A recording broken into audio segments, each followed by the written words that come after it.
Pittsburgh historian, Homewood historian, can you tell us where the word homies derived from? Glad you asked that question, Brother Ruff. Word homies stems from the whole phrase dead homies.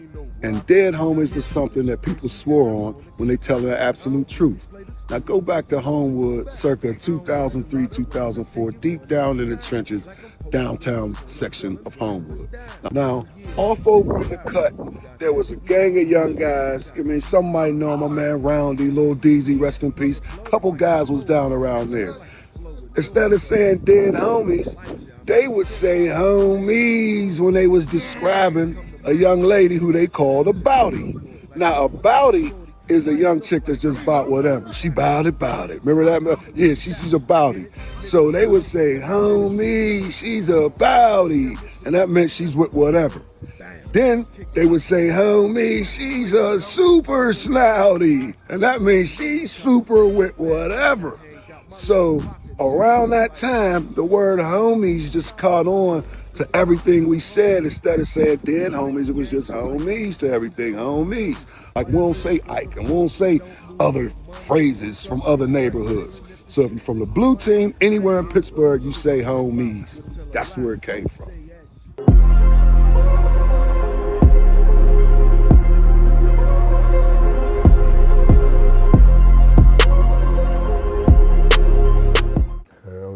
Back, baby, on the motherfucking homies. What's good? What's going on, man? Damn, episode 4. We slipped episode 4. Episode What's 4 good, on the Homies podcast. Fucking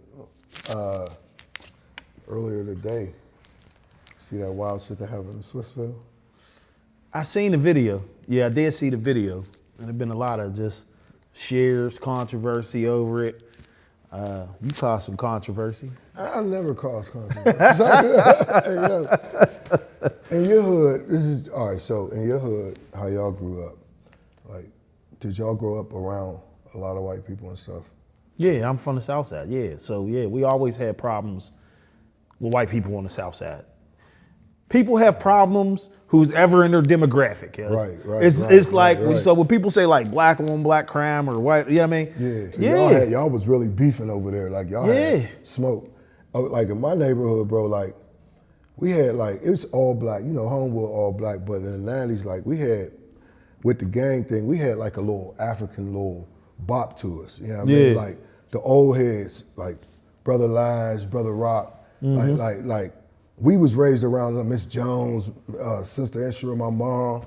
It was people that wore African clothing all day. They didn't wear regular clothing. Like they was playing conga drums up at the park. Like so, they infused that kind of militantness in a lot of us. Because when we went to participate in things at the Y and shit, we had to participate in little Black history programs and be a part of that. Plus, I was just raised in a household like that. So when it comes to issues like that, my mentality is a little different than a lot of other people. It's a little more extreme and a little different than other people. You know what I'm saying? But not like, brothers like you and other motherfuckers like we all from the same, that one era and shit. So you know what I'm talking about. Like y'all feel that as well. So our reaction to the video, to every motherfucker I talked to from our era was the motherfucking same.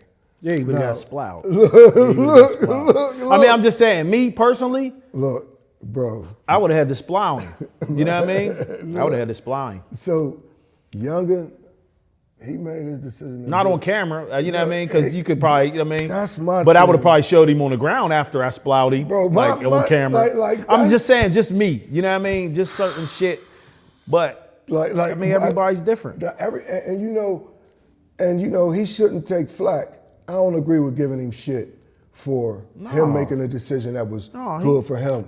But all I was speaking from was my perspective and what I would have did. That camera would have went off and I would have got out of that car and proceeded to introduce him to fists and elbows. You know what I mean? Like, that is me personally. But him making a decision that was good for him in that. But the part that irked me today was we always find a way to flip that shit and start pointing the finger and arguing with each other over some shit. Now, the beef went away from the ignorant shit the white motherfucker did, and it turned into, us arguing with each other, saying that the people that said that they would have punched the motherfucker don't care about life, and you could tell they must be the losers who don't have nothing to live for, and all this extra shit, because motherfuckers disagreed and said that they would put foot to ass about a situation like that. Like, how do we always flip stuff and make it against each other and saying that this side of black people is fucking weird as hell because they would have actually did something about it, and this side is like that shit be corny. No, to me, listen, bro. I'm Man, out of I age. hate shit like that. I'm out of man. age now. However somebody reacts to a situation, that's how they chose to handle it. Man, I'm not really judging nobody or nothing like this.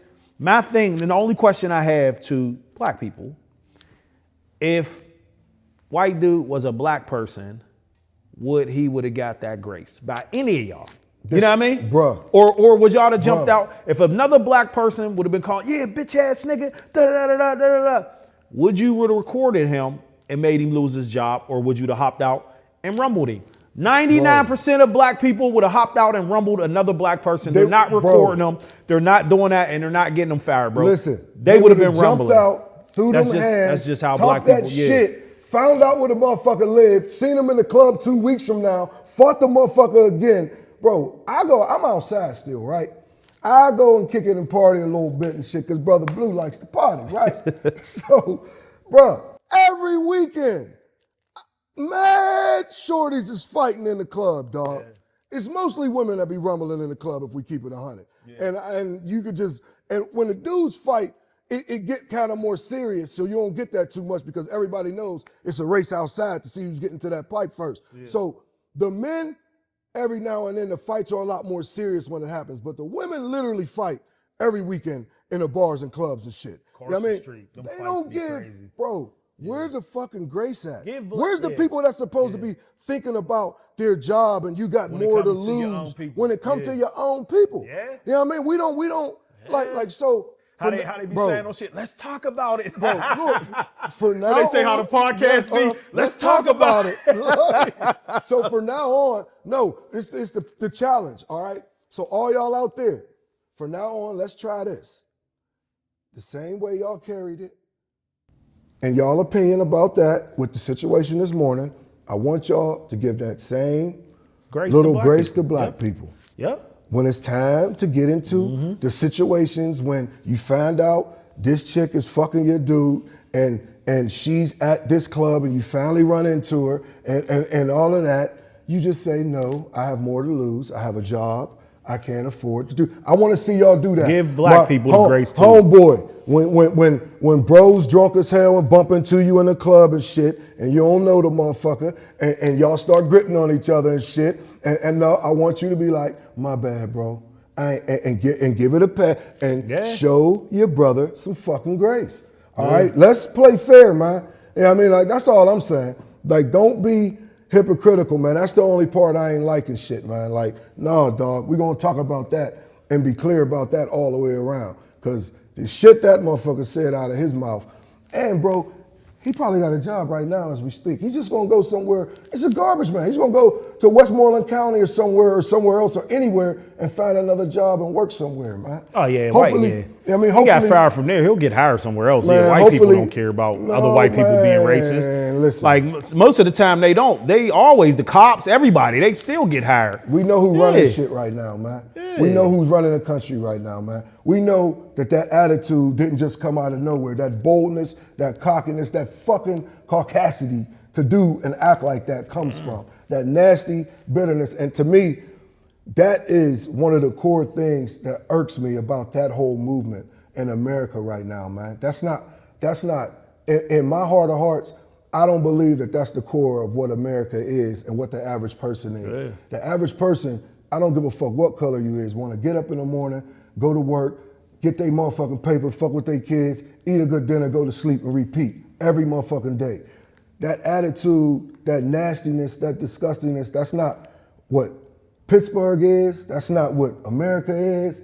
And I think we better than that, man. And a motherfucker like that don't deserve to work no motherfucking where else. In Westmoreland County and fucking wherever the fuck he goes to, somebody should be on his ass and not give him the privilege to work around other people and be around other humans. Yeah. Fuck that. He don't belong to have that privilege, man.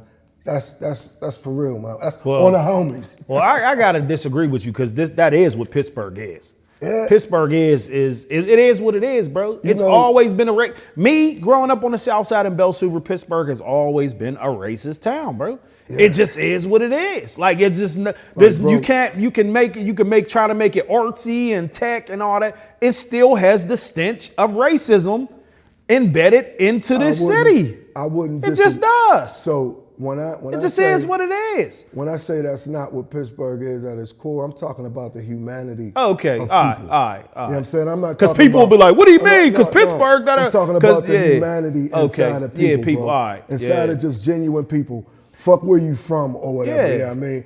Inside the genuine people of the hearts of Pittsburgh, man.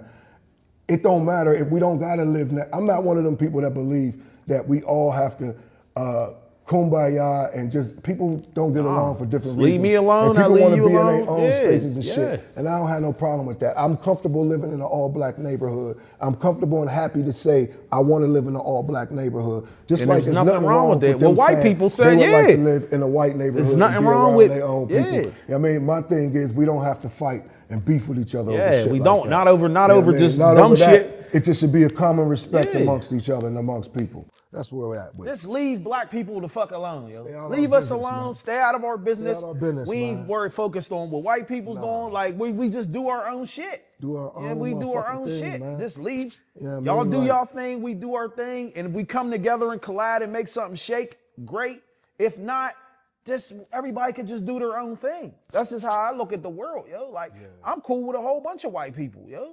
I grew up on the south side of Pittsburgh. There's white dudes from my hood. You know what I mean? I was just with some earlier filming for them. How they do as my white friend. Yeah. I have a white friend. But that's what I'm saying. I went to schools with a lot of white people. So like, no, not all white people's this way or that way. No, there's genuine white people. There's cool white people that I grew up with. You know what I mean? But overall, the city of Pittsburgh is a remotely racist city, yo. No matter how much you try to dice it up and make it whatever it is, it just is what it is. I just navigate how I navigate, yo. I'm on a vibe length, man.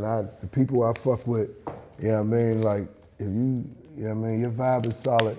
And I just feel that realness in you, that I'm going to build with you and fuck with you. Yeah. You know what I mean? Like, I ain't, you know what I mean? Like, because I don't, for real, bro, I'm about just building black people right through here, man. Like, I really don't even have time to be thinking about, like, because racial issues have been here since the beginning of fucking time. You know what I mean? And we're in it, we're always gonna fight it, and it's up. That's just what it is. But besides that, man, I'm nation building time. Like, it's like with us and our own people and the things we need to be on and focused on with our kids and taking the next generation to the next level, I'm more focused on that. And if the outside resources of whatever ethnic group wants to come and help me nation build with my people, I'm always gonna be with that. You know what I mean? But it gotta be coming from a sincere heart and somebody that really wanna do it and be a part of that shit. But man, I'm on some nation building shit, man, building our people up and just changing shit from who we are to just getting better. You know what I'm saying? Like, I don't really got time to focus. To me, we focus too much time on them. Niggas do 3-hour podcasts on them. Yeah. You know what I mean? On everything wrong with them. Motherfucker will tell you the history of some shit in the 1700s. You know what I mean? And that doesn't correlate with your everyday life to try to help you achieve greatness. Yeah, we built But man, it's just be too much with motherfuckers. So I would rather focus on right here in the present. You know what I mean? I grew up well aware of my history. I know all of that. And right here in the present, we got work to do. No doubt. We got work. We getting to work. We getting to work, man. So, man. On the homies, what's good? Weekly recap, man. So you know, how was your week last week, man? We went to Louisville, Kentucky, Cities United. That was a dope trip, man. That was a dope experience. Just everything about it, man. You know, I was one of the drivers, man. Drove 6 hours. All these dudes went to sleep. You know what I mean? It was me, Ayo, Shawnee, and J-Lock in the ride. Man, we had a good time, man. I went to sleep for like 20 minutes, bro. I held it down. You soldiered it down with me and rode on the way there. I was the navigator, right? Hey, yo, but you did a great job, bro, because I'm not a long car trip motherfucker. Yeah, I'm a fly me to that motherfucker, man. Long car trips, I'll be ready to jump out the car. So I was Louisville, panicking about them man. 6 hours, but yo, Louisville, man, that's we a had a good dope time, man. Yo, Louisville's a dope ass little city. I ain't gonna bullshit y'all, man. Like they got some fly little shit down there. Hold up. They corrected me. I made a TikTok video about the one soul food spot I went to. Okay. So they said every black person said it's not Louisville. Yeah, That's what they call Louisville. Louisville. Yeah, Oh, Louisville. So yeah, they corrected me. It's Louisville. We up here like Louisville. But we've been saying Louisville Slugger since, Yeah, you know what I mean? yeah, That's what, yeah. you know, because the baseball bats. We always said Louisville. Right. Louisville. Yeah, it's Louisville. Yeah. I was like, all right, well, I say Louisville. Like, you know what I mean? Like, but they corrected me. Yeah, they've been on my TikTok. Every other comment's like, yo, it's Louisville. But yeah, we had a good time, man. We like y'all, man. Y'all fucking city is Land lit. of the bourbons, man. Yeah, the fucking bourbons. The people was Bourbons cool. everywhere. That shit looked Yeah. a lot like Cleveland to me, man. You Yeah, know it was what I mean? flat, like real flat. I mean, nice to And man. that Midwest feel. Yeah, you had a definitely. lot of black people around and shit. Yeah. Shout out to Lucretia's. Yeah, I mean, we stopped at Lucretia's kitchen. Yeah. You know what I mean, had some of her grub, man. Lucretia, cool. She came out, met everybody, talked to us. the and rollers shit, you in know her what I mean? hair. She was, Lucretia, man. I loved it, man. You know, Yeah. that shit felt like home down there fucking with her. So, you know, that was some good I grub. went to the Brunch and Soul by myself. Oh, Y'all was yeah. in the breakout. I went to go get something to eat. Okay. So I went to the Brunch and Soul. So check it. I'm in Louisville, Kentucky, and I be trying to find hidden gems, food places to hit up. So I found this place called Brunch and Soul on the west side of Louisville, Kentucky. So it was like a mile from the hotel. Boom. So as I'm riding, I'm pulling up. I'm starting to see abandoned buildings. I'm like, oh yeah, I'm in the hood. You know what I mean? I already know this food about to be something. So bang, I walk in the spot. Boom, it's a nice little small spot, nice ambiance. They playing music and stuff like that. Now I noticed the owner wasn't there, but her mom was there. This is the mom right here, the older lady with gold fronts. You know what I mean? So I'm like, oh, she got the gold fronts. I know this food's about to be cracking.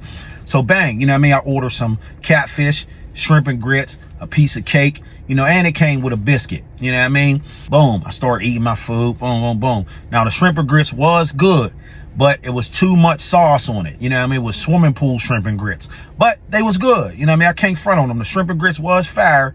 It just had too much sauce on it. Next time I go, I'll just ask for less sauce. The catfish was good. It came with some tartar sauce and hot sauce. I fired on that. Tried the cake, you know what I mean? The strawberry cake, that was fire too.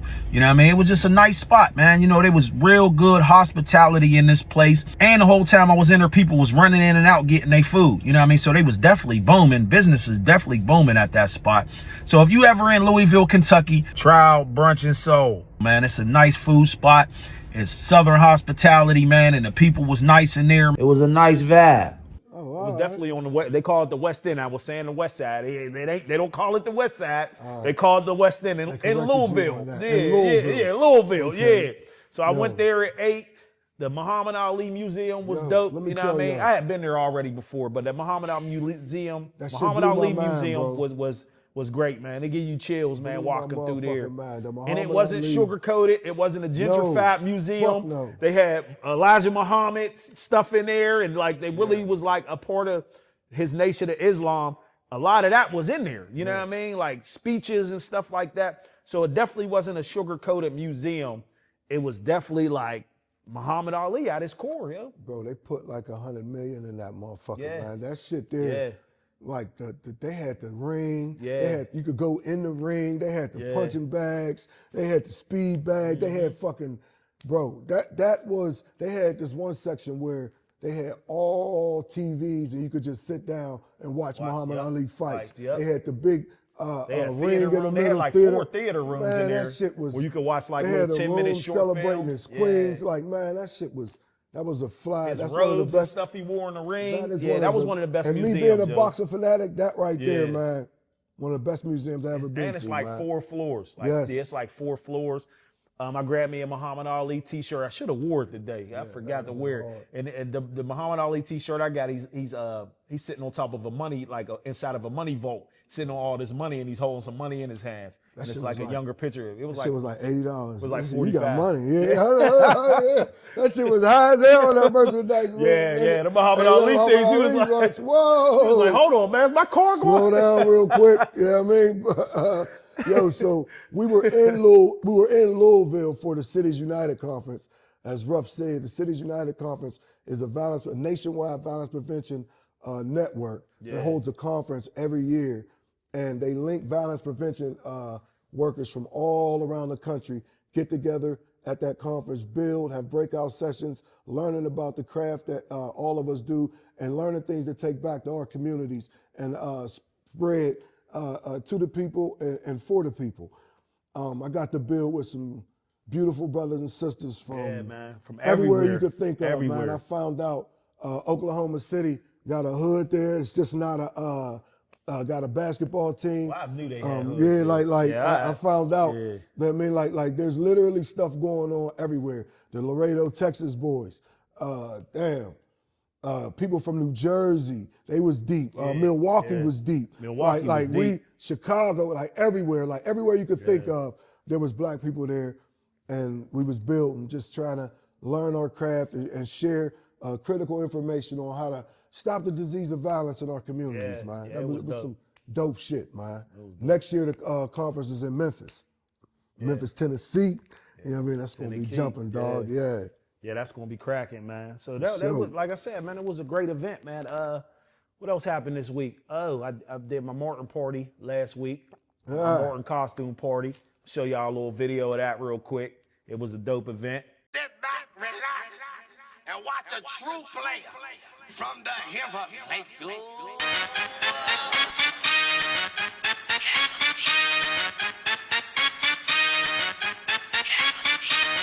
Get up, time to match. Get up, time to match. Get up, time to match. Get up, time to match. What does GTD stand for? What does GTD stand for? What does GTD stand for? GTD. You got a draw, Sammy? Got the drone. Got the drone. Got drone. Got the drone. Got the drone. The drone.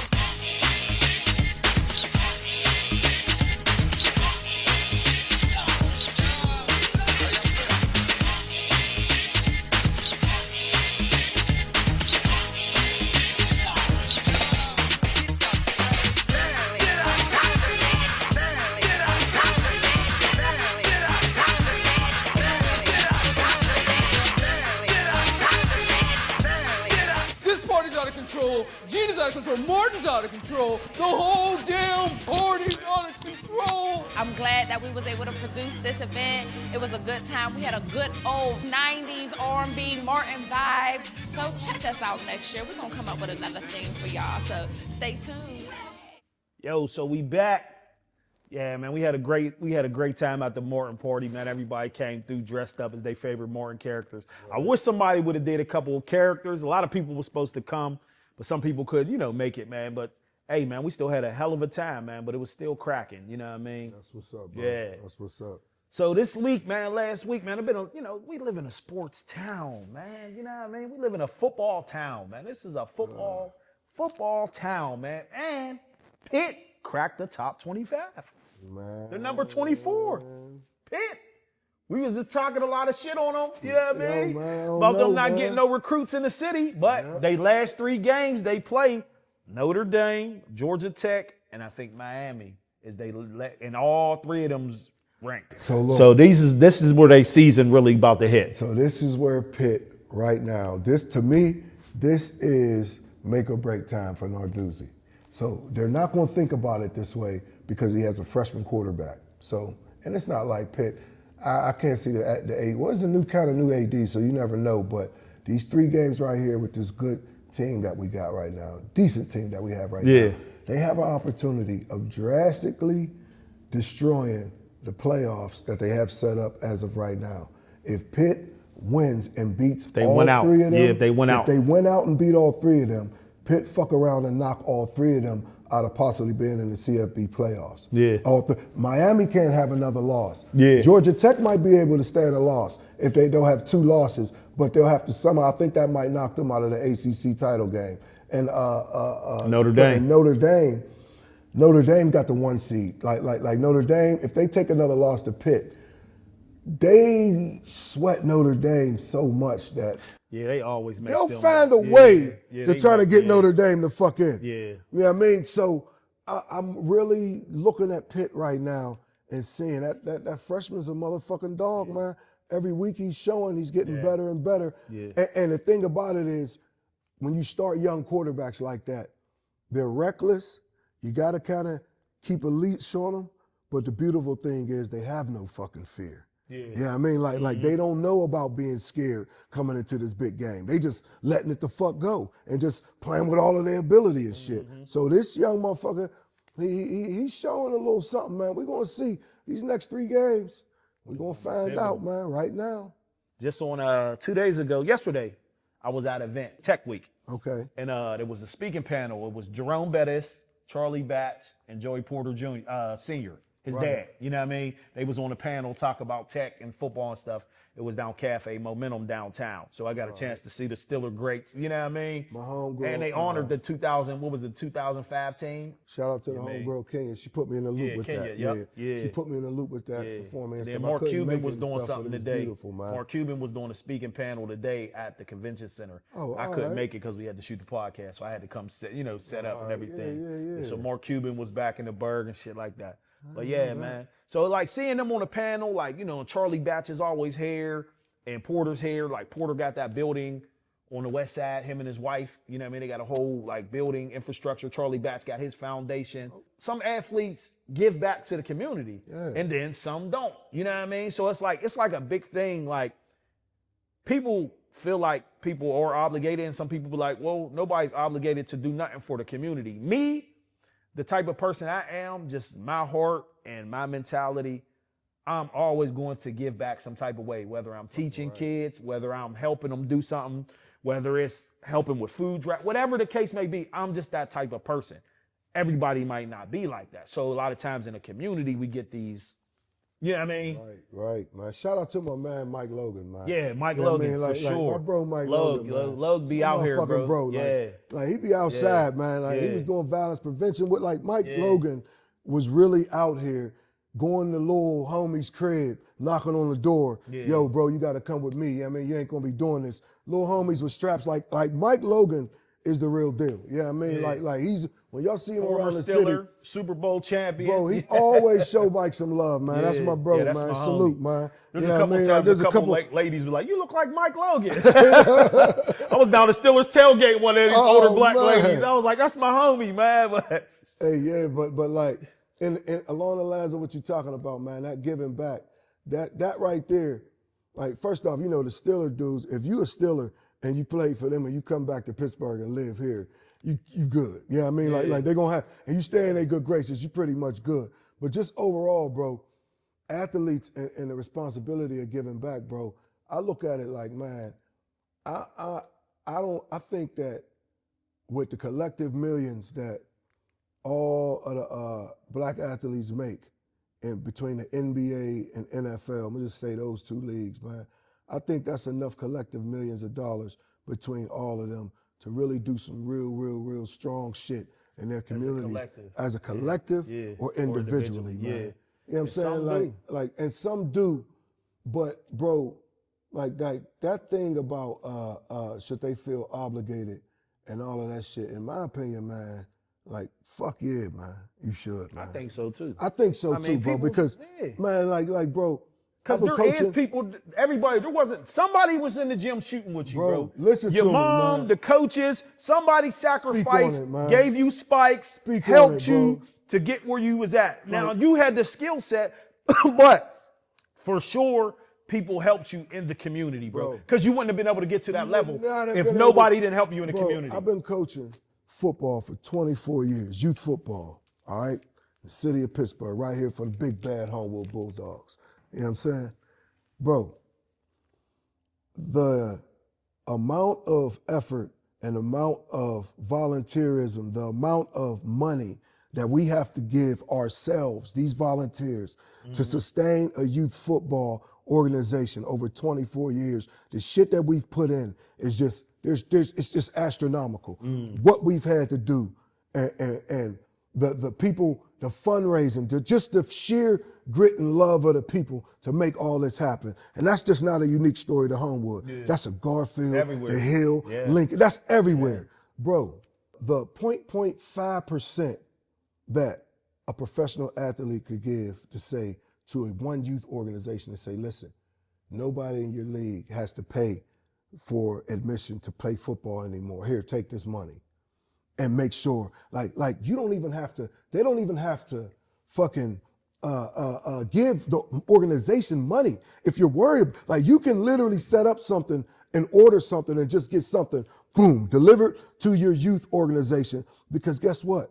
There was a time, like you said, when that coach let all the kids stay the night over their house and this kid didn't have any underclothes or something, and he ran to the store and bought it for him and got him for that kid. There was a time that this mom hit him on the back end and said, yeah, we don't have no food in the house, so could you give us some money? And this coach gave that parent some money. Or this coach was just so loyal to you and seen something to you that he picked you up in a ride and drove you all the way to Mount such and such, all to the way your to college, all anything. their college visits and all of that shit, just on the love and shit. And then motherfuckers get there and get in that position and really be on some fuck everybody.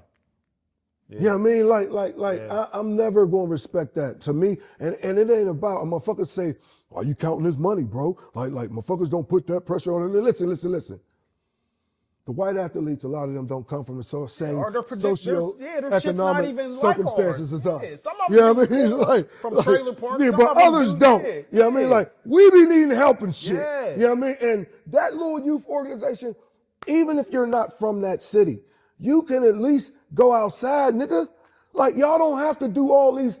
Bro, this is some wild shit, right? I get all these shit sent to my email about these football camps and shit. Well, all of these football players having these football camps, bro. All of these football camps be in Mount Lebanon, Montour, and that. Bethel Park, fucking Wayne. They be all in these exclusive white neighborhoods. None of these shits be in the hood or around motherfuckers, and they all be for like $400 for astronomical amounts of money and shit. And I understand that be some of their hustles, and they got to get their side hustles too as well. But god damn, are you like I don't know, man. And that goes back to what I was saying in the beginning about nation building and taking care of our own people, man. You know, there's pockets of pro athletes that's doing great work in communities and doing stuff like that. But we got to ask ourselves, are we really doing enough, bro? Yeah. Like all the way around, man. One thing on that same subject, and it just popped in my head, we definitely got to give a shout out to Curtis Martin. Because like Moose said, Curtis Martin gave y'all the initial $1 million to help fund y'all football field, the Homewood football field. And that's the shit I'm talking about. Hall of Famer, like on a G, straight from Pittsburgh, from Homewood. Went to Alderdice, went to Pitt, played for the Jets, the Patriots. Curtis Martin, straight from the Bird, gave Homewood football $1 million to help start the process of the project, of the football field. That football field right up there, y'all. I think y'all need to name the field after it. Me too. It should not be named Willie Stargell Field. It ain't gonna be named Willie Stargell Field again. Y'all might as well name that Curtis Martin, bro. Else, man. But yo, or one of y'all old school coaches or somebody. That was the G somebody shit. From y'all community. A lot of motherfuckers don't even know Kurt did that, yo. That was some of the G shit. And it wasn't publicized. He didn't go on social media. It didn't even get blew up all Shout like out to that, Curtis man. Martin, man. He did that shit, man. Like, that's what I'm talking about, man. It's not hard. And it ain't like, again, like I said, if it's, we love them. We love them. We love y'all. It's love. Yeah, I mean, it's not like, ain't nothing I'm saying is out of hate. Nothing you saying is out of hate. It's fucking love. We love y'all. Are the heroes.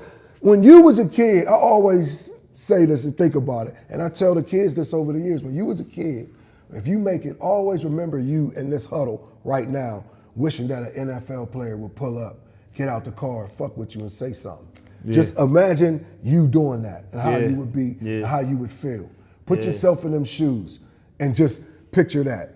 Well, so if you ever get there, you definitely need to come back to that. Come and visit that neighbor and do little flash shit like that. Like that, you could pull up to a hoop court. Feel like I was thinking about when Goldie pulled up with the kids in the Mac. Come on, on, little Keith was like, Bruh, Keith's gonna get his bread. I'm telling you, dog. I'm gonna be like you, Goldie. He said, no, you don't. Remember during the and one era when motherfuckers was outside and the pro motherfuckers would pull up to Rucker Park. Oh, you had to go to Rucker Park. Kobe, a young this. All of them went and hooped at Rucker. Like flash shit like that. We got to get back to the culture Community. of We that gotta get back to community. Like community, nigga, yo. pull up Yeah. and throw a football in the middle of the Yeah. street in a random hood, then jump back in your whip and drive off, man. You know what I mean? Like pull up at a hoop court and just shoot around or just bat a You know hole. how good the Pull up kids at a would feel come on, man. if just you just Bro. pull like, yeah. Imagine a pro athlete just pulling up at Woody High on a Tuesday and buying the whole school white Air Force Ones for the fuck of it.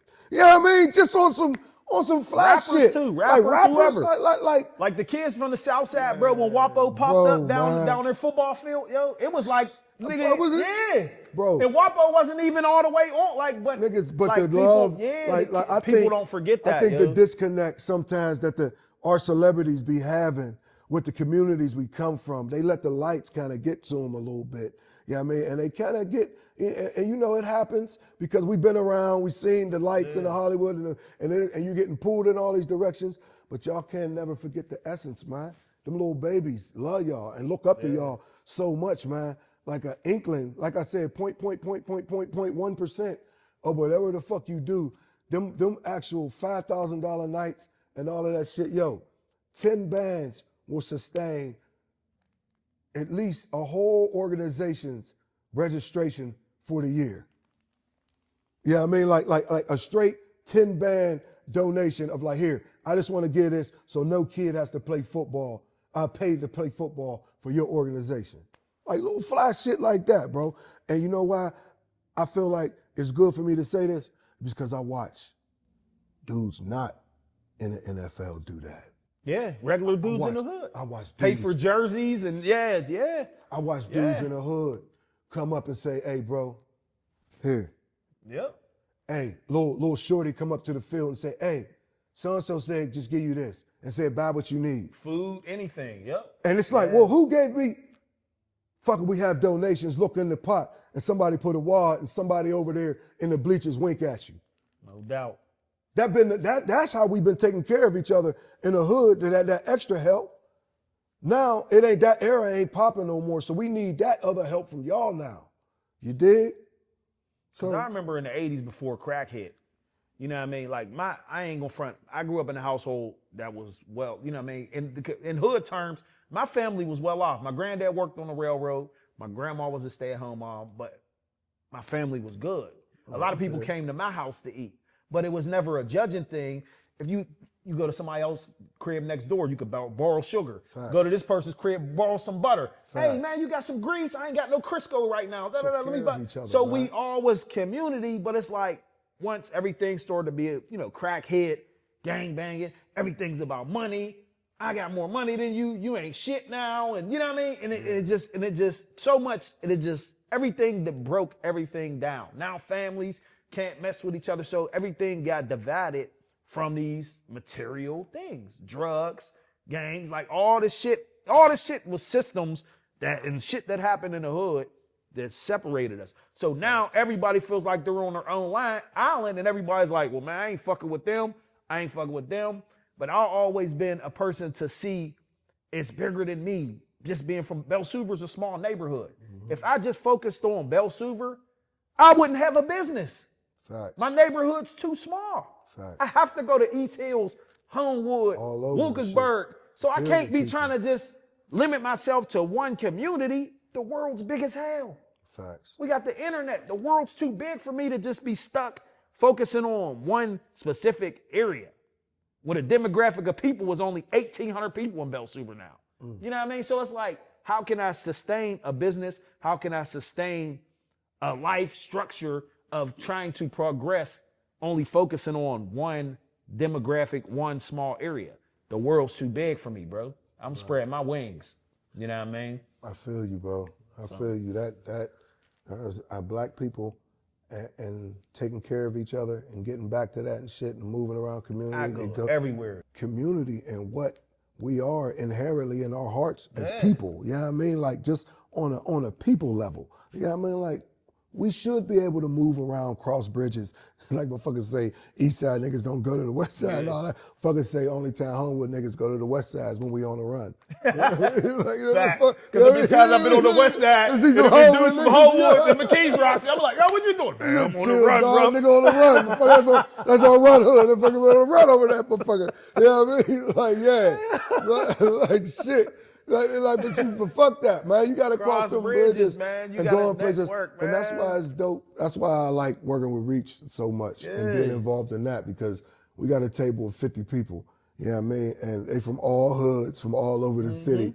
And everybody's wild. Everybody was into the bullshit. Everybody was popping. Everybody's their own character. Oh my God. It's I love it, yo. When we link up and go out and go places together, I that love shit it, be yo. lit. Like, Yeah, I love it, we yo. the camaraderie of it. It's Yeah, just I love it, yo. You know what I mean? And to me, that's that community thing. Yeah. And yeah, It's I mean, all for a good cause. Yeah, you know what I man. mean? We ain't out, we ain't all together trying to move keys. No, nigga, we doing man, we something to help really the community. saving the And community, we man. pay homage to each other, man. To You each know what I other, mean? man. We pay Support each homage. other. Some dope shit, man. You know what I Yeah. mean? And speaking of paying homage, man, we gotta hop into the OG archives, man. Yes. So this OG archives right here, man, this is one of the Pittsburgh pioneers, man. The boy. jack of all trades, master of many, My motherfucking DJ boy. Schizo, baby. Yes, Yeah, I mean, sir. I'm gonna hop into the video, and then once we hop back, bro, I'm gonna get into a little bit more of it.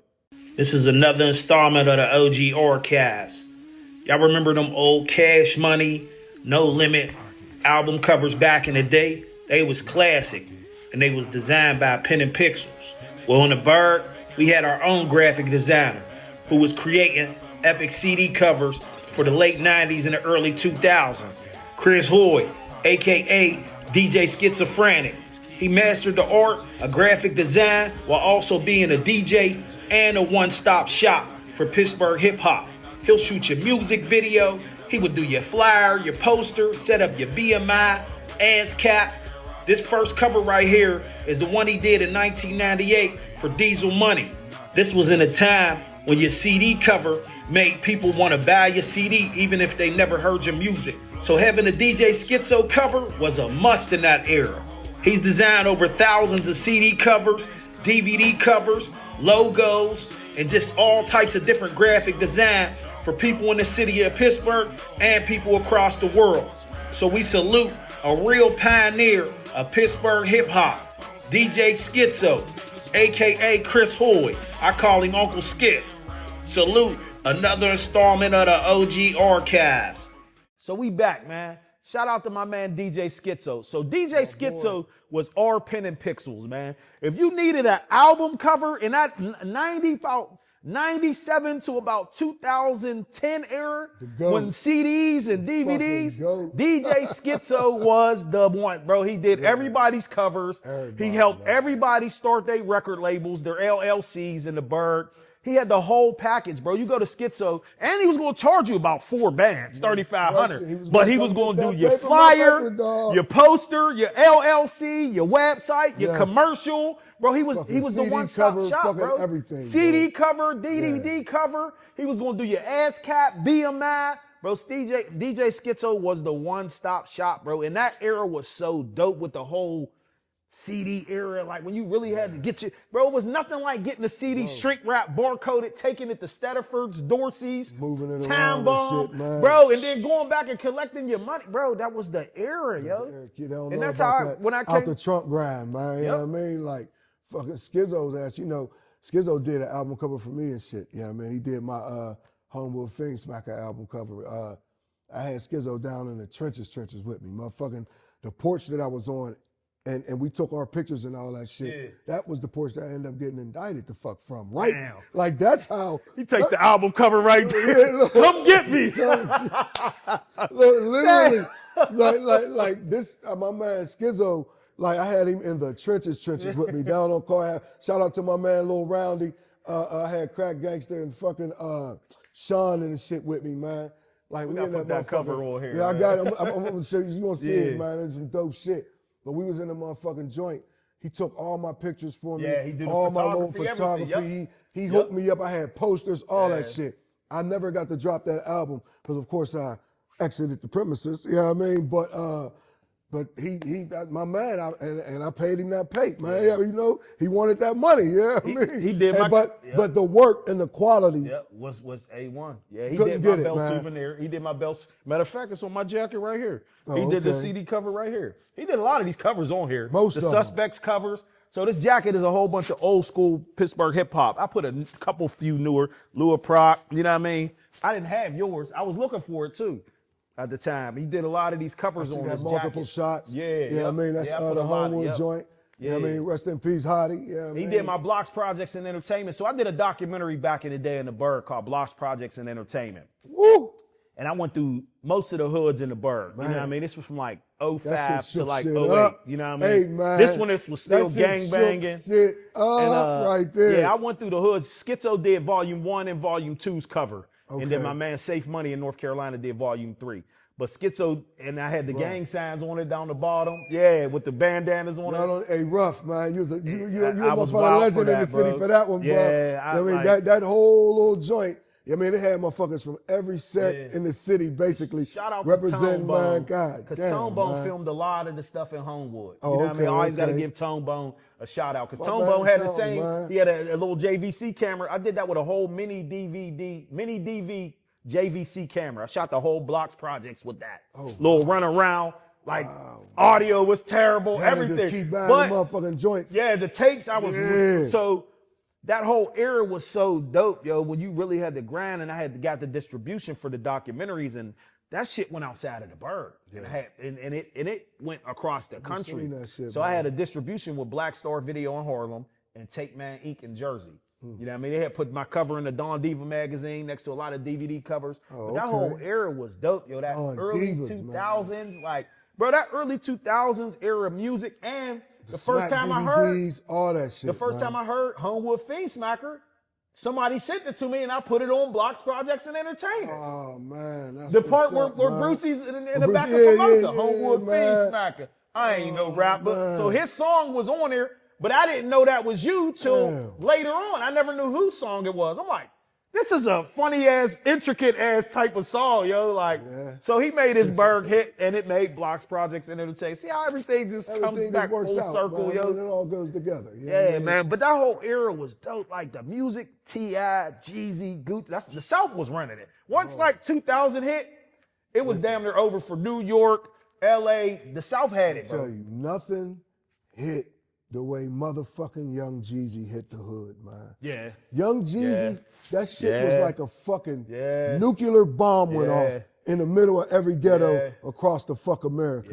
Yeah. The illest concert to me still that I ever been to in my life was Young Jeezy down at Station Square when his first Trapper Die mixtape was out and shit. Where was he at? Bro, Rock Jungle? No, he was outside in Station Square, outside fucking concert, bro. I might have been in, what year was Nigga. it? I might have been in North Carolina. I I seen him forget what perform year. a few Bro, times. It was his mixtape time. It was his mixtape. that The first- album yeah, ain't yeah. even dropped yet. Yeah, that first you know what I mean? Like, That bro, mixtape was listen, the album. man. Oh my God. You talk about being every crip in the city of Pittsburgh was in that motherfucker with bandanas on from their heads to their fucking feet, man. And motherfucking, there was little pockets of bloods and shit in the crowd. Yeah. In the middle of Jeezy's performance, motherfuckers start beefing, getting into it a little bit. Bah, bah, bah, bah, bah. Typical Pittsburgh. Jeezy stopped the motherfucking music and said, wait a minute, y'all. You know what I mean? We here to get money. Red and blue make green. Red and blue make green. You know what I mean? Like, y'all gotta chill. Y'all gotta stop with that, man. All right, we here to kick and shit. I mean, we here to kick it. Last time I checked, I was the man on these streets. Nigga! Nigga! Hey, yo! Yeah. The roof blew off that motherfucker, man. Yeah. That's the best concert I ever been to in my life. Still till this day, man.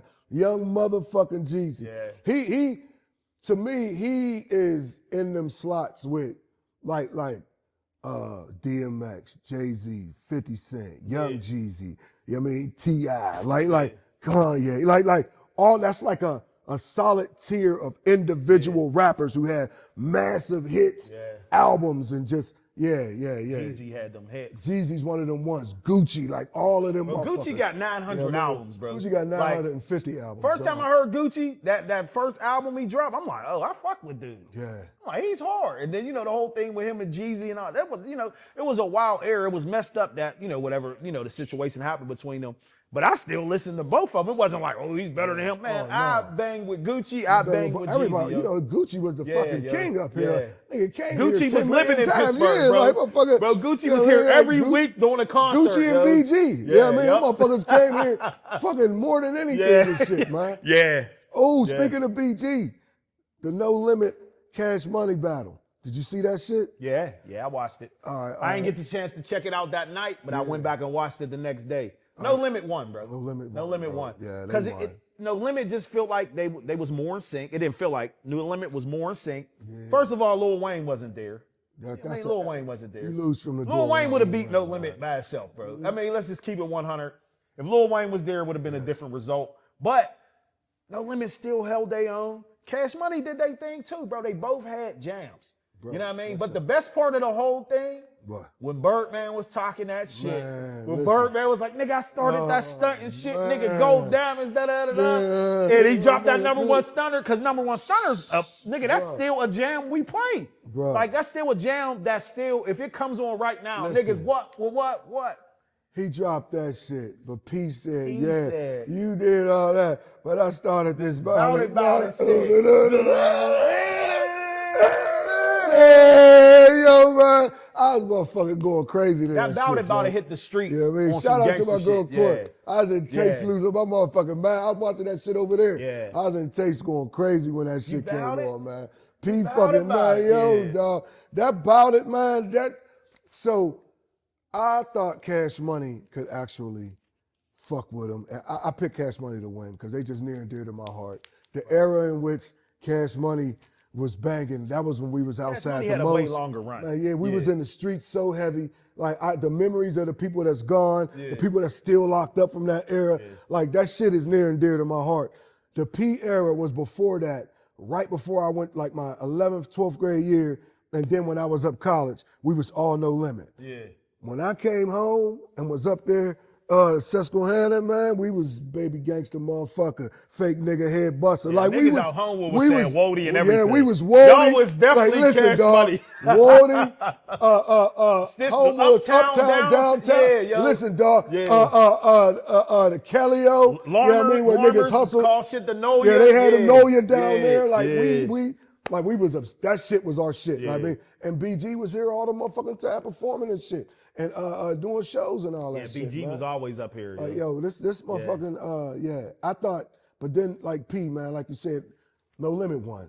Like that shit. Master P was just the whole time. and knees, shit. baby. High knees, baby. I said I'm gonna do. I said my new workout is fucking 10 True Hills. Then I'm gonna Master P that shit for 4 minutes straight, 4-minute intervals.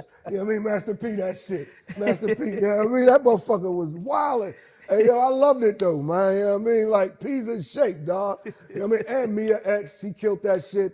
I was happy to see Mac the Mercenary. You ain't heard from the third. You know what I mean? Mac came Mac. out. They should have let Mac do a couple of And jams. Young- You rest could have in did peace. Slow Your Roll. You know what I mean?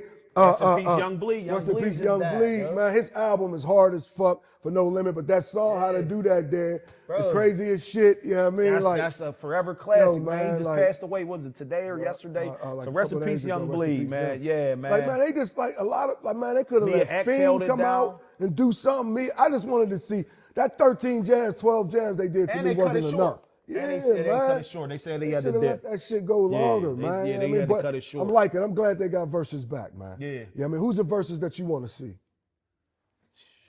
Who would I like to see? Right now, I would like to see Jay-Z and Lil Wayne. Wow, that's different. Jay-Z and Lil Wayne. That's so there's a lot of back and forth controversy about Jay-Z doing the verses right now. And Jay, they played his comments from on Spaces like a couple years ago when he was saying that trust him on stage, catalog for catalog. He ain't being disrespectful, but he's cooking everybody. Yeah, but he said some shit like that. And you know, since it came back, Versus is back, they started the debate. You know, academics jumped his ass in there and saying, Jay-Z's dice, but everybody's dick eating like he can't be beat. And he was saying like Jay ain't never had no #1 hits and all that. Fuck all that. Jay against so if I had to pick a verse, first if I had to get Jay-Z in the verses, the person that I would pit Jay-Z up against is Kanye West. You know what I mean? Like I would like to see Jay against Kanye. Kanye got the albums, the content, you know what I mean? All the stage presence, the craziness. And that would the be fucking, animated. It would be, Kanye it would be the West. most animated. Yeah, that would be, that would be wild. And they would both throw shots. Yeah, like Jay would bring yeah. out this he would bring out this like that shit would be, there's not That would be a they would dope have to have that in a stadium. Yeah. You know what I mean? Like there's no place big enough to have an event. Like that is the verses that I would pit Jay against. But just on another verses, what I would like to see, man, I would say I'd like to see some shit like a T.I. versus somebody. Yeah, I mean T.I. versus T.I. was definitely somebody got a lot of bangers. Fucking T.I. against somebody from the South that's like got some hits. Yeah, I mean like who would it be though, bro? I don't know, cause the South is so Rick Ross. That's the battle, bro. Rick Ross. That's the battle. T.I. versus what Rick the nigga Ross. said about Rick Ross. Rick That Ross nigga got hit. enough bangers. Yeah. That's the battle, bro. Yeah. T.I. versus Rick Ross. Yeah. That's it Rick right Ross. there, yo. Rick Ross got all some right, hits. you figured it out. T.I. versus Ross. That's the next one I like to see. Because them niggas could go hit for hit. Yeah, I mean, yeah. That would be a Rick good Ross one. would put on the show. T.I. would put on the show. Yeah, I mean, that would be a good one, bro. Yeah. So there was like getting back to the whole we watch it. We see a lot of podcasts. We always seeing Dame Dash. Dame Dash is always on the timeline. You don't see Jay-Z that much. We always seeing Cameron. You know what I mean? Cameron and Mace got their podcast, which is a dope podcast. I love their podcast. Absolutely. I seen a video today where Cameron's suing J. Cole. You know what I mean? Yeah. Then Dame Dash try to sue Cameron. And I'm just like, damn, Rockefeller really was the unstoppable record label. Like you had Jay-Z, Dame, Dipset, State Property. Then I seen the video of Benny Siegel, which might have been an older video, but he talks about it a lot on podcasts when he went to jail. And then they asked Jay-Z, would he be responsible for him? And Jay-Z said no. You know what I mean? And Siegel was like, man, it really hurt my feelings more than anything. But he's like, now that I'm older, I kind of understand a little bit. You know what I mean? It's like, I wish that we'd had a conversation. But it's like just to see all these people who was like this.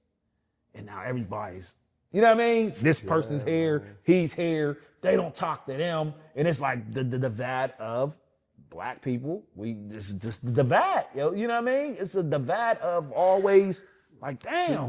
To me, so in certain situations where we're fans and we've been seeing the situation, watching it over time, and we all read the same things. To me, in interpreting what that happened, this goes beyond our race affiliation and being black. To me, this is called growth. Yeah. This is something that transcends race, color, and it's just simply growth. Yeah, growth. I mean, sometimes when you're standing in the same spot and doing low vibrational shit, or not even participating in it, but the people around you is doing low vibrational shit, how do you expect to be elevating or going to the next level? Whatever it is in your mind, and you know your soul and your spirit's not even comfortable being around these niggas no more, it be time to go somewhere and go do something different. Yeah. Now, my thing is, I feel Jay-Z, bro. when a motherfucker get to a certain level, you know what I mean? it's just, to me, it's easy to attack. Yeah. We attack people that we attack some people that have shown us where they come from and who they are, and and it's baseless and senseless, and we ain't literally got no business to attack them. The slander that Jay-Z take from online, from people making him the devil, Rock Nation the devil, him evil, him doing all of this, were all the examples of all of the shit that we seen him do for the black community in times of need, from fucking going Definitely did a lot of all the way shit for back to the people, Gen 6 and all every, we could just name. People forget all the stuff Yeah, you they do. forget. All it takes But- for one person, for you to do one thing that they think you did, they might not even know. Niggas run with shit, yo. And they run with Yeah, it. they And run then with it. there are crazy people online who could just accuse you of things, and then it'll catch the algorithm and use your name to post some bullshit that's not even true, or some shit that's just literally thrown out there to just cause divisiveness. Like even the debate about him in the verses against, somebody pulled his clip up that's like from 2019, bro. It's 2025. That was done just for divisiveness, to find another reason to shoot at Jay-Z. You know what I mean? Like, I don't know. I mean, then his own ex-artists, Rockefeller artists, and everybody be so aggressively taking shots at him and all of that. At some point, a motherfucker's life, to me, Dame Dash was the first podcaster, bro. All the chatty patty shit that he talk about, all the stuff he do, he could have been running the podcast space with all the shit he like to talk. Dame's definitely the king of but chatty. he just wouldn't sit down and put that together and run with that shit, man. If he had a podcast right now, niggas would watch it. Because I would watch it because he's funny as hell. He's a grumpy old man now. And people will watch it. And he talk about just everything. I wouldn't everything. watch him all the time, but if some shit come across my timeline, he would catch the algorithm and be out there and get some money off that shit. Definitely Dame. Like Dame needs a podcast. But don't make the center of your podcast Jay-Z hate. That's where you turn all the people off. That's where all them ex-Rockefeller artists and all of them guys, y'all turn people off by that. The common folk, us, me, you, all of us. Y'all turn all of us off by making the center of all of y'all lives about Jay-Z. Like literally going and sitting down on a couch like, so this one time when I seen Jay-Z, it's like what niggas do with Jordan that drive me crazy. And Diddy too. When Diddy hit the fan. When Diddy do with P. Diddy, same thing. So Diddy walked past and looked me and brushed me. And then I was like, nigga telling an obscure story from a club incident in 2006. Like, the fuck are you talking? Michael Jordan, how old black men act about Michael Jordan. My fucker told me don't even look him in the eyes. Yeah, I mean, so I ain't looking at man. Michael Jordan could have just walked into one of them niggas bitches and just took him and just walked away and just smashed him and shit. The way them old niggas be on his dick. Yeah, I mean, like that shit be crazy, man. Yeah, I mean, like somebody was like, yeah, there ain't no such thing as taking it to the grave. Niggas take it to the podcast. Bro, like that's the new thing, nigga. Keefy D got himself indicted. Nigga, you know what I mean? For Tupac because he wanted to talk too much. Man, the greats go to the podcast and tell the story of how some most gruesome shit in the world. And you might be are you even getting paid for this? I was about to say, like, nigga, you just confessed some shit that y'all did in 1981. Like, what the fuck is, and I don't even know. Crazy. It's just like dumb shit. I said I'm gonna make a podcast called The Pod That Hate Niggas with Podcasts. You know what I mean? And I'm just gonna bash niggas on podcasts about all of that dumb shit. Like, after a while, bro, there's only like so many gangster stories that you could tell, man. You know what I mean? Like, god damn. You know what I mean? Out, I'm like, nobody wanna hear about all of this shit, man. Like, tell me about something else. Fucking any goddamn thing. You know what I mean? In another instance, like with music and people usually will agree with anything someone says just because they got money. You know what I mean? Oh, he got money. That's people. You can do anything. You can literally be the weirdest. You could be a scraper. Man, you could be the wildest, bro, weirdest. Flat out saying, niggas be on niggas' dicks with money too. Yeah. Like niggas be on niggas' dicks with money. Yeah. Period. Worse than the broads a lot of the fucking times. A nigga will snake you and a nigga will snake his best friend and do some, like, you know what, men snaking is life or death. A nigga could get killed. A nigga will snake his best friend to dick ride another man with some money. Like, that shit has really literally happened. Yeah. He'll literally find a reason to not be cool with his mats no more because this nigga might be the plug or some shit like that. Nah, he's just dick riding the plug and that's his mats. Yeah. And big bro. And you big bro and a nigga that's the same age as you and shit. You know what I mean? You unking a motherfucker that's a year older than you and shit. Yeah. All because he got paper, man. I don't respect that shit, man. That's the lamest shit ever, man. You know what I mean? Like, money don't fucking make you a G nigga, yo. Yeah, money's a great thing to have, but at the end of the day, yo, that shit come and go. Like, and really, you only really getting money as a man, right? You having fun while you here. You're really getting money to basically set your family up so when you pass, that they can have something. Man, niggas don't think that far ahead, man. Niggas don't be thinking that far ahead to plan, man. Niggas be running around doing goofy shit, man. Let's just keep it 100, man. Yeah. Niggas be belts and Gucci belts and clothes and shit. And they might get a car. Niggas don't even do nothing with their money, yo. So Like just having money, like I said, it's cool because you need money to survive. But to like worship it and that's the only thing to like of your existence is just money, money, money. Yeah. Niggas think like in our like too many people in our community confuse money with smarts, with brains. Just because a nigga know how to get money over here, that mean this nigga know how to do this. Like yo, just because this nigga know how to get money over here does not mean that this nigga should be telling you how to run your motherfucking life. Like this is like it's two separate things. Like that doesn't equate to smarts and brilliance and shit. There are people that are experts in things that just don't have the money at the time that you may have because you figured it out. But that doesn't diminish this person's knowledge or what they know. It's just that motherfucker, they ain't got as much money as your ass right now. You know what I mean? Like, and that shit, like you said, the money comes and goes, but I just don't like the chronic dick riding that motherfuckers be doing of other men with motherfucking money, dog. Y'all gotta relax, man. You know what I mean? That's not your big bro. You don't even know that nigga. Yeah. You met that nigga through that nigga. You know what I mean? Like, relax, man. Get off that man's dick, yo. Whoever that man is, stop it, man. You know what I mean? This is a public service announcement. And then you know, people with money, right? Terrible, man. People with money, if you are being around somebody with money, you shouldn't even be asking that person nothing about for money. You should be figuring out how you can get some money. You know what I mean? Like doing business with that person, them teaching you how to go about getting money instead of trying to use that person or be around them just because they got money.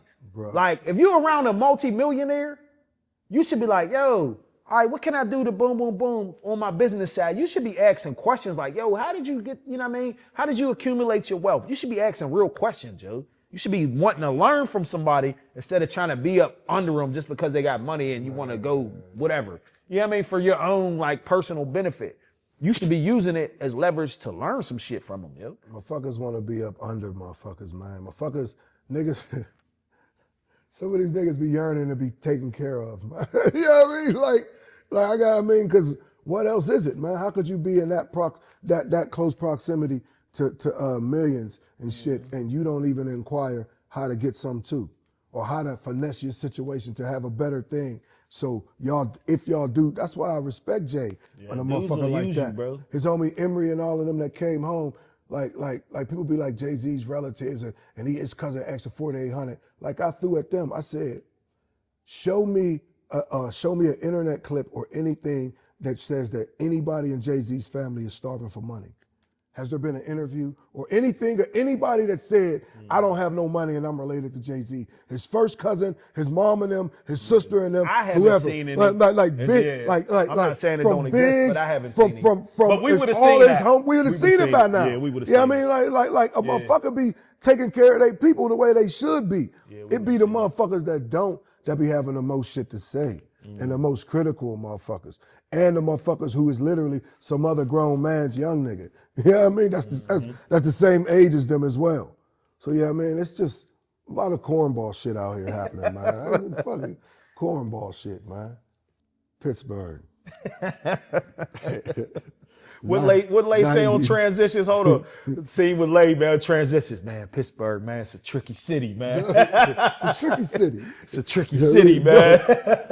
That's the one of my 90s. favorite lines. That's like when Mike Epps on Janky Promoters. He's like, Modesto, it's a word of mouth type of town. Word of mouth Man, type of that's town. Pittsburgh, Everybody, it's bro. a walk-up It's city. a walk-up type of town, yo. Bro, man. The day of type of town, man. So Pittsburgh's a different type of city, man. Unless you live here and you've been here, bro, you just got to know how to navigate the good, the bad, there's everything, yo. Like, you single, man. So, you know what I mean? I'm married, yo. So the dating scene, like, I be hearing all types of wild stories of the dating scene. Back in the day, dating was easy. Bruh. And we ain't had no cell phones either. Yeah. So shit got crazy. Back in the day, dating Listen, was dog, easy, it yo. was dating and like motherfuckers, we was young and you know, a lot of motherfuckers might have been still staying with their peoples and shit because we was younger, but motherfuckers had to go get some motion. You know what I'm saying? So I have a question that I would like to ask you, my brother. What are the smash hotels on your side of town that y'all used to take motherfuckers to? All right, well, I'm That gonna was start popping. with the most trifling one. The most Because trifling. What was it? listen, Sleepy Hollow. What? Out Century 3, yo, was in the cut. That Sleepy's. sounds terrible. Listen, man. it was the Bates Motel. It had the orange front, like the orange couch, the bed with the man. old ass comforters. I think the TV still had Channel U on it. Remember the old school yes, joints with yes, Channel dog. 2U? Yeah, Sleepy Hollows was disgusting, yo. What? Econo Lodge up on the west side by the King's Restaurant up there in All the Crafton. Econo Lodges is bullshit. Trifling. You know what I mean? Like just, Yeah. damn, y'all. Then the Days Inn on Banksville. So the Days Inn, and then I think the other one up the street where the BP was. I think them was our two spots in Bell Super. That That's where Days we Inn went. is still a trap. The Days Like, Inn that's on literally, Banksville, like, right still by a the trap. Eaton Park. By that Eaton Park. That yeah. was our spot. That's where we took all the hoes back in the day. That The right Days there. Inn on Banksville, bro. That was our spot. When you get the little hotel joint and that come up and you looking for a hotel, as an adult, you just be like, why would anybody fucking consider a hotel on Banksville fucking Road? You know what I mean? Yeah. But, And it was a trap spot, yo. that's what I Yeah, said. Like, dudes I used to remember be down mad there niggas used to trapping. be down there Dudes trapping used to be and shit, living man. down there. Yeah, it was convenient. Yeah, you know one of what my I mean? homies was living down there. He was down All there the trapping hoods like is a like mother- right yeah. there and shit. You know what I mean? Yeah, but So- them ones, Sleepy Hollow was the trifling. Sleepy Hollow. Oh, Sleepy, bro. If a chick wants what you and gave you some ass and Sleepies, bro, she was nasty, yo. There's a lot of There was a lot of y'all was out Sleepies back in the Listen, day. dog. Sleepy Hollow, yo. So out our way, out on the east, first for the OG spot, we're gonna go to Monroeville with the Sunrise Inn. You know what I mean? My man G Money on the Go Home with It's Your Birthday song, he said grab a hoe and head out to the Sunrise Inn. I feel good. You know, calm but cool. My pockets is fat and I'm dressed in blue. Hey yo, look, Rest in that peace, shit G right Money, there, rest in man. peace, G Money. The Sunrise Inn, dog. The Sunrise Yeah, that was out Monroeville on the main drag, William Penn Highway and shit. On the left So hand was it side. the outside joint? Like a motel? Yeah, it was one of the motel Yeah, joints, you know what I mean? And you yeah. know, it was, yeah, I mean, shit, but it was dangerous. A couple motherfuckers got shot out there, you know what I mean? Like, it was some shit. You know what I mean? The other one was fucking, this right here, this hotel right here out Monroeville now, this is equivalent to Sleepy Hollow. It's past Monroeville a little bit. Down, is it by the Murraysville? Bro, it's called Exit East. The Exit East Motel. That sounds wild. Nigga, when I tell you the Exit East motherfucking Hey, motel. I can picture the little light on it, like the little light going in and out, man, flickering. Yo. bro. A lot of y'all motherfuckers out on the East. I mean, pretty gorgeous, bad motherfuckers. And you thorough the trap Exit star East. ass niggas. Y'all been to the Y'all Exit all took a motherfucker to the Exit East, dog. All y'all, man. The Exit motherfucking East had it was straight, you go in, pay the man, give you the motherfucking key, and you come out, and all of the rooms is on one floor. There ain't no two floors. So it's room, all the way down. You go in this jive, motherfucker. It's a shower over in the corner with nothing like covering the shower, a bed, and a TV up, chained to the motherfucking joint, yo. I mean, the cheapest, funkiest motherfucking hotel that you could fucking think of, bro. Like the Exit East, dog, that shit was Exit East sounds Bruh, wow. man. Is it The tore Exit- down now? No. It's still up. It's still up and rolling, dog. But as young motherfuckers, you got a little fiend buggy and shit. You go pick up your little shorty and shit. You ain't gonna give you a hard time getting a room anywhere else. You had to go somewhere to handle some business. Sunrise or the Exit East, man. What was the name of the one hotel in Monroeville that's closed now? They used to have shows out there and all that shit. Damn, Is that the I one can't with think the of it. tower? The Yeah, tower yeah, thing? yeah. What was the name Oh, of that? man. The Palace? The Was Palace Inn. Yeah, the Palace Nigga, Inn. that's another one too. Yeah, The yeah, Palace Inn yeah. was legit. Yeah. You know what I mean? The Palace Inn was $54 a night. Yeah, Ask me how I Palace know. Inn. You know what I mean? But the Palace Yeah. Inn, Palace Inn was that shit, dog. That was another one out It on was funny, me Roadville. and wifey was talking about Bro. something, and she said something about the Palace Inn. She was like, yeah, the Palace Inn. I'm like, Bro, that shit nigga, has- what was you doing at the Palace The Inn back Palace in the day? Inn But had nah, suites we in was it. talking about and that. shit. That shit had the suites with the 2 floors. You could go Yeah, up and yup. down in that Yup, motherfucker, man. that's what she was that talking shit was about. fly, Yeah, she dog. said the Palace Inn. Yep. Yeah, man. Back in the day. Yeah, them hotels back in the day. Them motels, hotels. But hey, think we had a good time back Shit in the was day, lit, man. dog. We We had had a fun, great yo. time back in Everybody the was day, man. having fun, yo. You know what I mean? Everybody was having fun young. You know, you do all your wild shit when you young. You get older, you be like, I'm chilling. The Palace Inn got into it with fucking Black Rob out there. Black Rob from Like, Bad whoa. Boy. Yeah, like, whoa. Rest in peace, Black Rest Rob. in peace, Black Rob, man. I splowed Black Rob, dog. Man. Straight up, dog. Black Rob was tough as hell. Me and my man Mo Weeder. Like, real shit. This is a real story. Ray Love was DJing. It was the Locks, Black Rob, and Mace. They was all out at the fucking Palace Inn. And my man, Dirty Jules, rest in peace, Dirty Jules. It was his brother's bachelor party upstairs and shit. Reg, yep. Okay. All the Hilltop niggas and all the Dallas niggas. We was all out there and shit deep as hell. And we upstairs, we come downstairs, we ain't had tickets and nothing. We like, we in this motherfucker. What's going on with this shit? So we outside. It's just a bunch of motherfuckers in front of the door, mobbing, chilling. The Bad Boy motherfuckers come walking through. Black Rob come through and literally like football hit me. Like, boom. Watch the fuck out, Bad Boy coming through. I pushed him like, oh, motherfucker, watch where the fuck you walking. He was like, what, nigga? You don't know who I am? Nigga, I'm Black Rob, nigga. I was like, swear this shit, yo. And I'm black ass blue, nigga. Yo, Come on, wood, nigga. $10. Shit. My man Mo Weeder grabbed his mats and shit. We ducking this shit. You know what I mean? Security came, broke it up, pulled us apart and all that shit. We went our way. They went in the venue and shit. Ray Love was DJing and shit. Shout out to my man Ray Love. I seen him coming in carrying his crates and shit. I'm like, yo, what's up, bro? What's going on? Gave me one of his, let me get in with you, man. Gave me one of his joints, and I came in through the back door with him. Stayed, seen the whole concert and shit, man. Loud Black Rob and then see this. That's your podcast story. That's my pod story. That's your old head story. My old head pod I stole, story. I stole Black Rob. You know I punched a rapper in my day. You know what I mean? Fuck. You know what I mean? I had some times in my young days, man. I was a silly young nigga, man. I did some shit from time to time. Hey, man, on the homies, man. We be, just having a good time, man. Boom. Before we sign out, we always got to get into a militant moment with Doctor. Who are you today, man? You know what I mean? Today, you are getting Shadanka the Black Activist. You know who Shadanka the Black Activist is? That's who I was in high school. That's what Coach Webb used to call me. You know what I mean? My nickname in high school was Shadanka. You know what I mean? Yes, and Coach Webb used to be like, Shadanka the Black Activist. You know what I mean? Because I was on my shit in high school, man. I used to speak up shit in high school, different little shit. But today, I want to talk about Black Republicans. Are any of you motherfuckers cool? I know two that's cool. Seriously, do they listen to rap music? Yeah. Do they get bitches? The one, yeah. No, I don't get no bitches. See what I mean? Them niggas ain't cool, man. Yeah. Hey, yo, listen to me, man. No motherfucking Black Republicans that I ever come across, bro, are cool.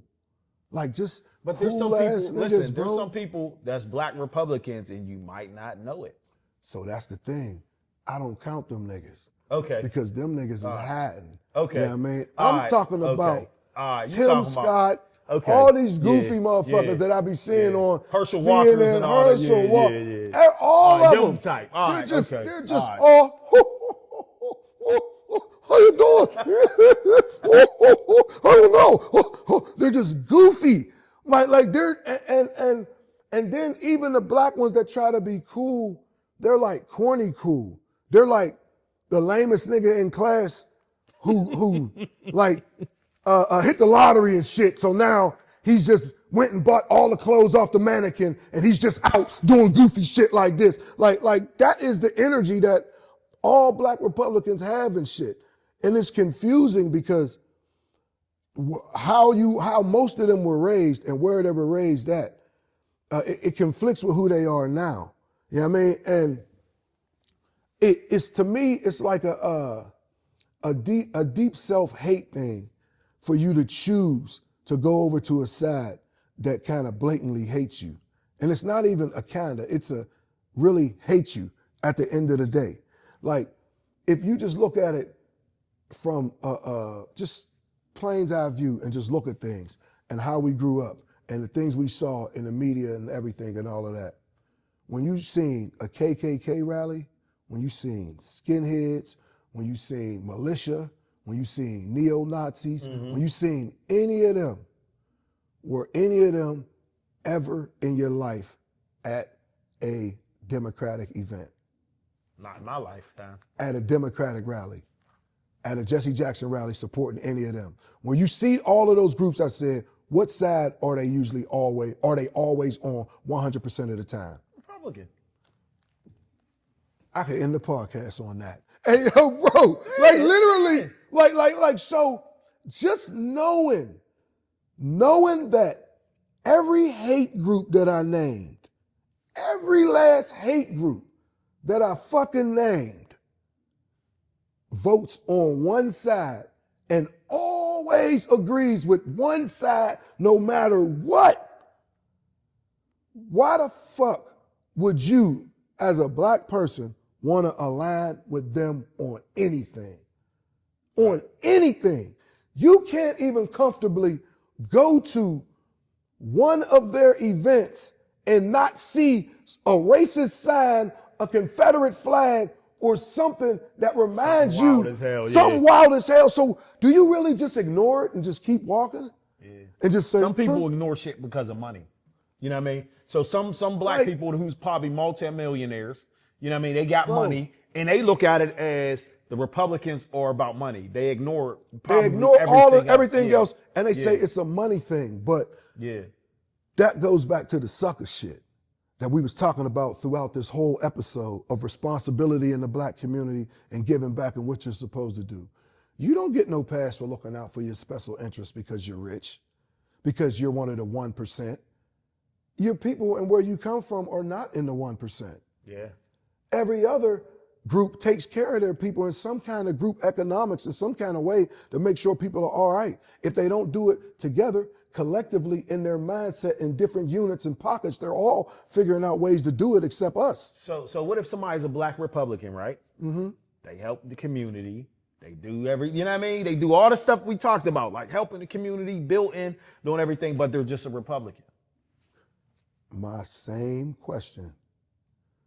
Neo-Nazis, skinheads, militia, Ku Klux Klan, all of these groups hate your fucking guts.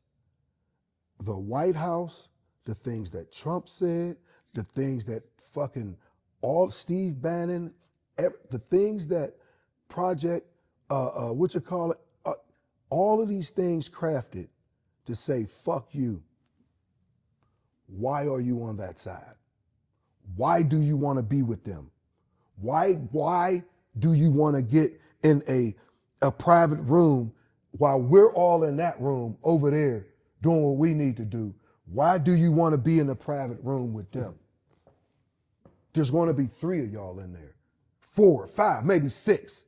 Why do you want to be in a fucking room with them? Yeah. I don't know if I could trust you. That's you make a valid point. I don't know if I could trust you. Are you a secret agent for them or something? Are you like, how do I know that I could trust you? Where does your values align? I don't care about no other race that's a Republican. I care about a black person who decides to be one. I don't care if you're independent or Democrat. It's just the problem with that one party. And again, I don't give a fuck about nothing else. I just know that the groups that I named, It's all on that side. who have killed massive black people, blew up buildings and all of this shit and consistently beat, abuse, and hate us as a person, as people, those assholes who marched in Cincinnati and got their ass whooped, those skinheads and all those people, that shit in Virginia and those people that hate us, why are you on their side? And that's an internal question. You got a point. Why? That's an internal question that I challenge all of those black Republicans to answer for themselves. How do you justify that, being on the side of that, and wanting to be in a room with them while we're all over in that other room. Or in no room at all. 'Cause Or some in no people room don't at all. even, you know what I mean? People's not even on no side. You know what I mean? They don't even vote, nothing. But nobody's never broke it down how you just broke it down. And it got me thinking about it. You know what I mean? like, yeah, that bro. was a good breakdown. And that was definitely a militant moment with, what was the name again? Shadanka the Black Activist. Shadanka the Black Activist, man. So bang, this was episode 4, man, on the Homies podcast, man. Homies. Man, we love y'all, man. Thank y'all for tuning in, man. Yes, man. We looking for sponsorships. You want to be a part of the podcast, Come fuck production with us, man. assistance. Fuck You know what I with mean? us, I'm man. setting all these cameras up dolo. Sometimes we be having help, but sometimes we gonna keep it moving. Lights, everything, microphones. y'all, Hey, man, man. come rock with us, Come man. On the fuck with us, Homies, man. bro. And you know what I mean? We what? just gonna keep building. We gonna keep getting better, man. Yo, before we leave out real quick, man, I want to send a special shout out to my sister. I want to send a shout out to my sister, Naja Young. She's an excellent film director, writer, poet, all of the above. She dropped a book, and the name of her book is called My Name is Special and So Am I. It's an empowering children's book that you could get for kids. Hit her email address, check her out, Naja Young on Facebook, YouTube as well. Facebook, YouTube, and Instagram. Check the book out. It's empowering young people and giving them confidence in their names. You know, all of us got African names, and going to school, being young, kids tease you, and you know, it's kind of hard. Teachers can't pronounce your name.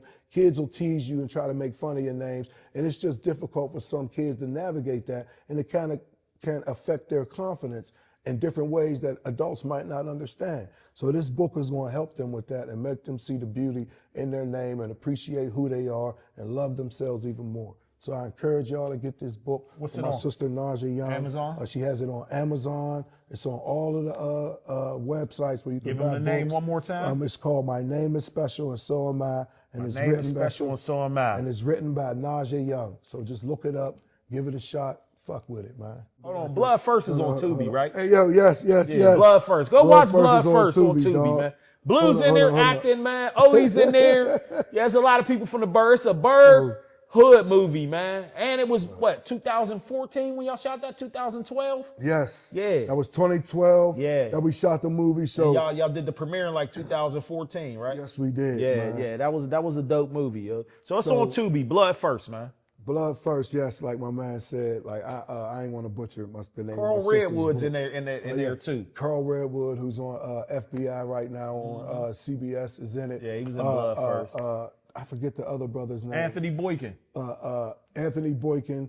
What's the guy that was to play the dad? Yeah, He's a hell of an actor. He's actually on the FX show right now, that cooking show.